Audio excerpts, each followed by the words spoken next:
bakunzi ba Holy Canaan TV, nukuri ndanezerewe ko nsubiye kuronka akanya nkaka kugira ngo dusengane namwe.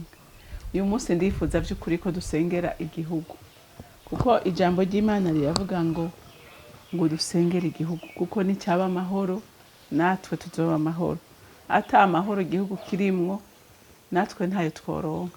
Nico gituma ndiko ndatera intege umuntu wese abaho, umuntu wese kwakwiye kugira umwete wo gusengera igihugu. Haleluya. Reka dusome ijambo ry'Imana mu ngoma za kabiri. Turasoma igice c'indwi duhere ku murongo w'icumi na gatatu dushikane ku murongo w'icumi na kane. Haravuga ngo ninaramuka nkinze ijuru imvura ntigwe, canke ninarekura inzige zikona mu gihugu, canke ninarekura ikiza kikaja mu bantu banje, maze abantu banje bitirirwa izina ryanje nibicisha bugufi bagasenga barondera mu nyonga hanje, bagahindukira bakareka ingeso zabo mbi, nuko nanje nzokumva ndi mw'ijuru ndabaharire ivyaha vyabo nkize n'igihugu cabo. Amen. Murumvise ko ijambo ry'Imana ritubwiye ngo nitwabona hari ingorane, ikintu cyose kitameze neza mu gihugu,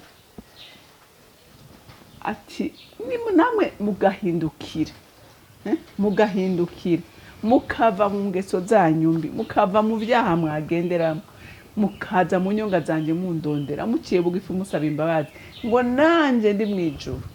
Haleluya. Ngo nanje ndi mwijuru ku ntebe yanje nzobumva, ubwanyu ndabakize kandi nongere ndabakirize n'igihugu. Murumva rero ko bisaba abantu b'Imana, umuntu wese, atari umuntu umwe, umuntu wese akwiye kwisuzuma akaraba, mbega uyu munsi nta kintu noba ndiko ndakora gituma ibintu bitagenda neza mu gihugu? Umuntu uwo ari we wese yisuzume arabe ngo mbega jewe uyu munsi ndiko ngenda gute, ndiko nkora gute. Haleluya. Hama uje imbere y'Imana uyiririre, uyibwire uti n'ukuri ndaciye bugufi, mbabarira nakozwe ibyankwa nawe.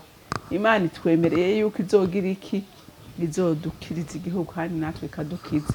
Reka rero dufatanye wowe nanje dusengera igihugu, kuko kitarimwe amahoro nawe nta mahoro woronka. Dusabire abaturongoye kugira ngo Imana ibahe amahoro, ibahe ubwenge, ibahe urukundo, ibahe ivyiyumviro vyiza. Reka rero dufatanye dusenge.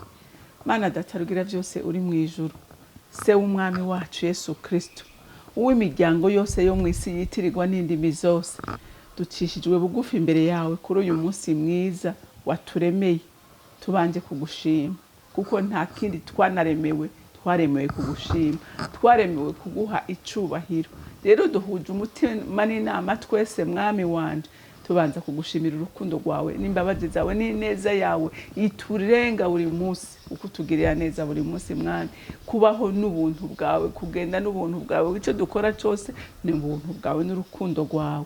Rero nk'uko wabivuze mu ijambo ryawe, muri twabona ibigoranye mu gihugu, tukabona mwami Imana inzara, tukabona ibyago bitandukanye, tuze tuzi imbere yawe, twikubita imbere yawe, nawe uzotwumva uri mwijuru, udukize kandi wongere udukirize n'igihugu. Rero turasenze dusaba mukunzi mwiza ngo ibyaha n'ibigabitanyo byakozwe n'abatwibanjirije, ivyakozwe na twebwe ubwacu mwami Imana, turaciye bugufi tugusaba ngo uduharire utaduharuriye. Mwami wanje utubabarire ibyo byose twakoze, ibyo byose byabaje umutima wawe bigatuma udutera umugongo, nturabe mwami Imana, ntuturabe, kuko ndabizi neza ko we wera, urera wanka icyaha ntiwanka umuntu. Nico gituma duciye bugufi tukwinginga ngo imbabazi zawe zibe kuri bene wacu, zibe ku Barundi n'Abarundikazi, zibe ndetse no ku banyamahanga baba hano ndetse n'abari mw'isi bose mwami Imana. Reka imbabazi zawe zibabonekeko.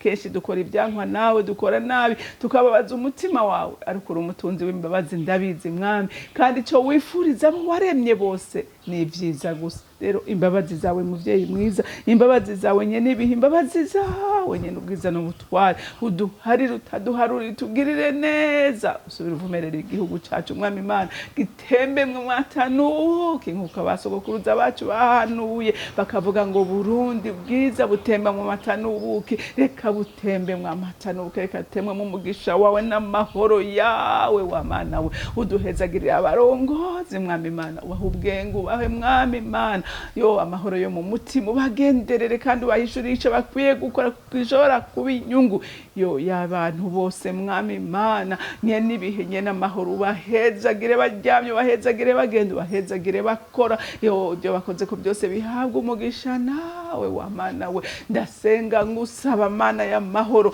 ngo uduhe imvura y'umugisha wawe, urambura ikiganza cyawe, girambuye ikiganza cyawe bari mu isi bose barahazwa nawe, urambura ikiganza hejuru ya kino gihugu mwami Imana, gitabagwe nawe kandi kigirirwe neza nawe, uzoba ukoze mwizigirwa, ni wewe twizeye, ni wewe twunamurira kwa maso, ni wewe mutabazi wacu, utabura guseruka kuba kwambaza n'abagutabaza, turatabaje ijuru ngo intervene, utunganye byose bidatunganye bigende neza mwami Imana, ibibuze mu gihugu bimanure kuko urabishoboye mukunzi mwiza, erega we ntibigusaba gukora binini, eka ijambo ryawe rimwe gusarira ko ibintu bikagenda neza. Oh haleluya, haleluya, vuga ijambo rimwe igihugu itiratabagwa, bakibamwe bose baragirirwa neza, amahoro aratemba, umugisha wawe uratemba, umunezero wawe uruzura mu bantu bawe, seruka ukore kandi utabara, niwe twizeye, niwe twunamurira kwa maso. Oh haleluya, kuko wivugiye wowe ubwawe ngo abantu bawe bitirirwa izina ryawe, nibajya hamwe bagasenga barondera mu nyonga zawe,